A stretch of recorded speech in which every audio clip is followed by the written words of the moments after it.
नमस्ते। बिहार के पावन धरती को मेरा शत शत प्रणाम।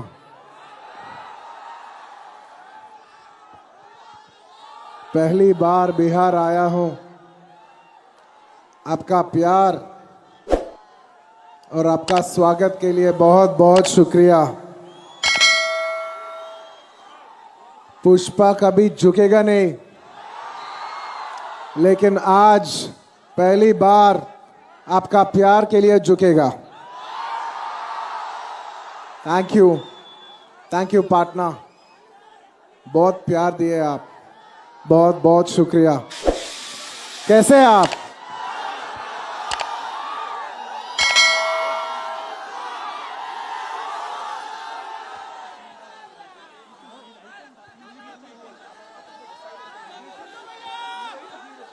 पुष्पा को फ्लावर समझे क्या?